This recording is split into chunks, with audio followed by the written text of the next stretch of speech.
So, I wanted a quick way to get stuff planted, and there was no way I was going to have room in restaurant row for potatoes this year. It was not going to happen. The weeds just kept coming back and coming back, and even though you can hear Jamie out there weed whacking an area, that is for the system that I'm putting in right now for our potatoes, maybe tomatoes, and maybe a forever system. I don't know, because it's self-watering, and you all know about my forget about it garden, where I plant stuff and I forget about it, and then if it survives, which many times it does, shockingly, we get to eat. And if it doesn't survive, well, there you go. I'm trying to get better about getting out to the garden, and the girls are really good about helping and reminding me. So this year might be different. But this is a self-watering system. I already started one group of potatoes. Sam, if you want to just kind of pan over there. That system is 10 5-gallon buckets of Kennebec potatoes that came up in no time. As you can see, it's sitting on top of a gutter. This is a plastic 10-foot gutter. I have two 2x4x10 treated pieces of lumber. I have my roofing nails that I use for all of our tin roofs and all of our tin buildings here that I'm using, because they have a washer. This is going to be a gully full of water. So this goes in, and the washer protects any water from coming out. So when you're putting this system together, there's one thing that on all the places on YouTube that I looked at, nobody mentioned this, and I found out too late.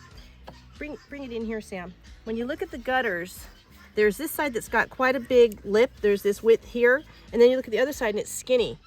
Be sure to put your screws on the wider side first. If you screw here, you can't get your drill in properly. Trust me, you can't get your drill in here properly. So remember, wider side, screws first, then the thin side, you have no problem getting your drill in, and it will save you having to back out every screw when you think you finished one. So it's very simple.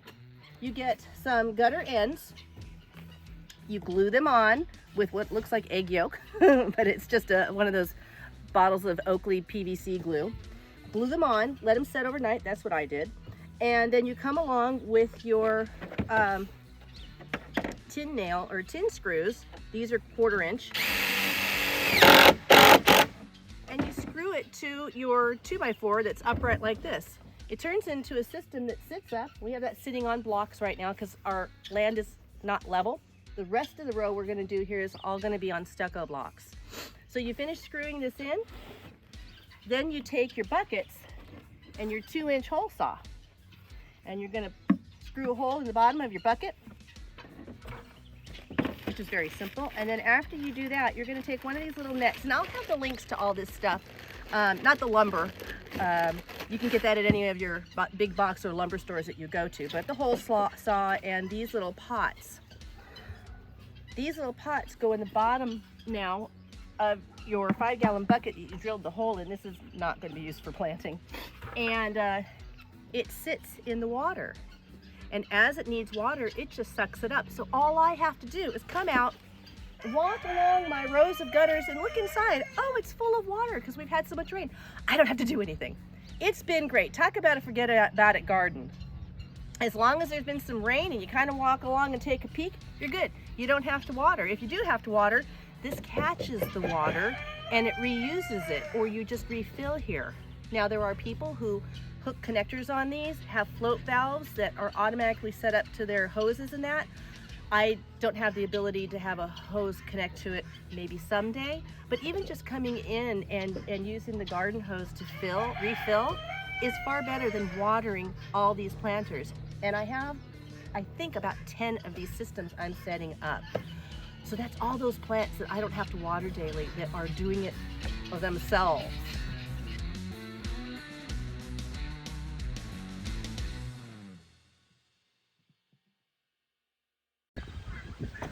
So we've got the watering system set up, as you can see over here. I've got 4 set up there, 2 over here, and a few more that I still need to put together.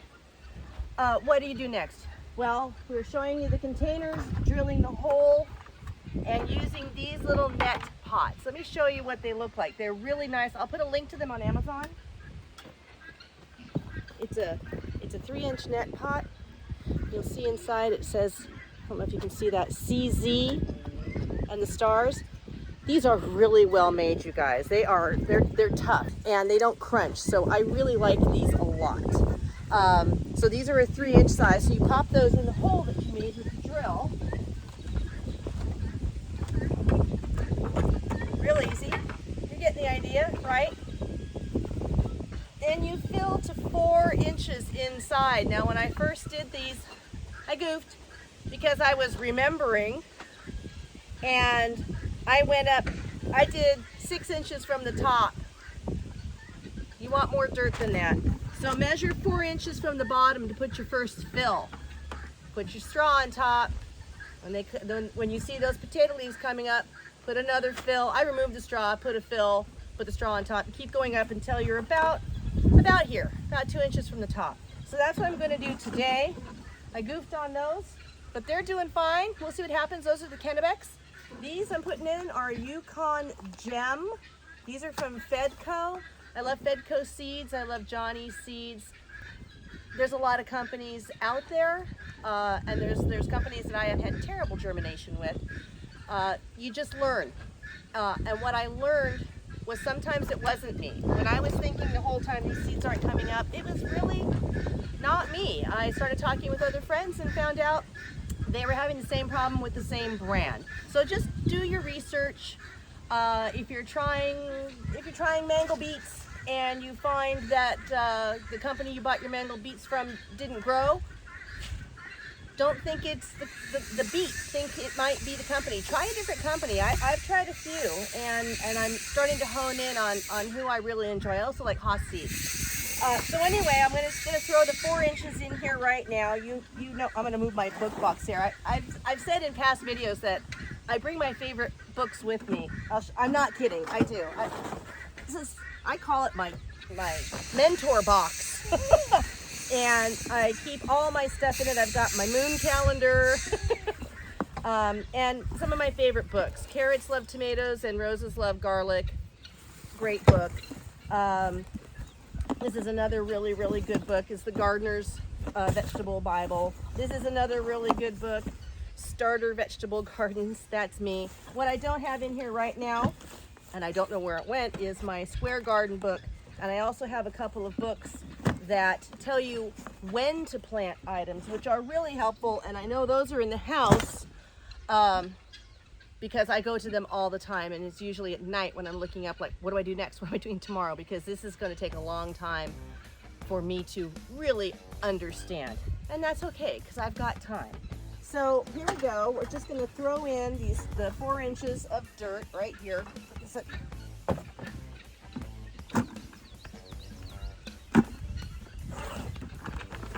Of course, the rest of this I'm just going to do over there on the self-watering area, and I'll take you over there in a second. So, playing it fast and loose with about 4 inches. There you go. And then I take my potatoes, and you guys know, hoary knife. If you don't have one, what are you doing? It's a wonderful tool. It's got your measuring, your depths on it. I use it to do square foot gardening. If I haven't already platted out the square for myself, I just kind of use this to measure. It, as you can see, has a side that can cut because it's got jagged teeth. It's got a smooth side. I adore my hoary knife. It's one of the first tools that I got, and it's still one of my very favorite tools. So what we're going to do is we're going to put the little starter, or what's called chit, up. So we're popping that little guy in here, making sure that the chit is still showing. And I'm going to put in, this was a teeny one, so I might put in 3. But you really just put in 2 to 3, so I'm putting in 2 teeny ones. And one kind of medium-sized one.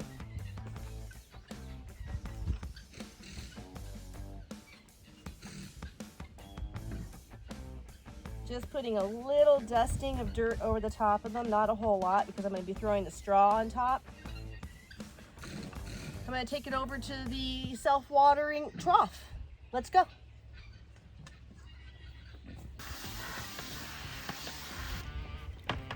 So I'm giving it a good watering in, and then I'm going to go ahead and come back and get the straw on it. And as I see the greenery coming up, the leaves coming up, I will come back, cover it, put the straw back on again. So 3 times you're going to come back, you're going to put dirt on top until you get to pretty much the top of where I showed you, about 1 or 2 inches from the top of your container, and that's where you stop, and then that's where your leaves bud out, and hopefully you have potatoes. I'm pretty excited about it because we're a big potato eating family, and what I want to do is be able to show you from garden to table what we're going to do. And I also have a plan to do some freeze drying, which I'm not going to say any more about, but whether or not this is a huge successful test run on our potatoes, I will be doing a freeze dried recipe that I think everybody's going to love, and a great way to be having some type of a potato dish that is readily available between now and 25 years, because we know freeze dryers are great for our food security. So I'm going to go ahead and finish watering out and getting the rest of these potatoes and tomatoes planted. I decided to do a little test on the tomatoes as well. As I said, nobody gets younger in the garden.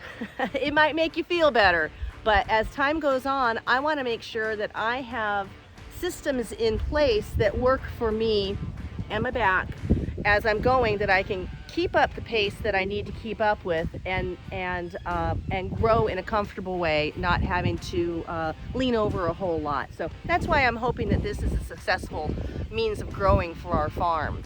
So I'm going to get back to getting this done. If you have any questions about what we're doing here, feel free to ask.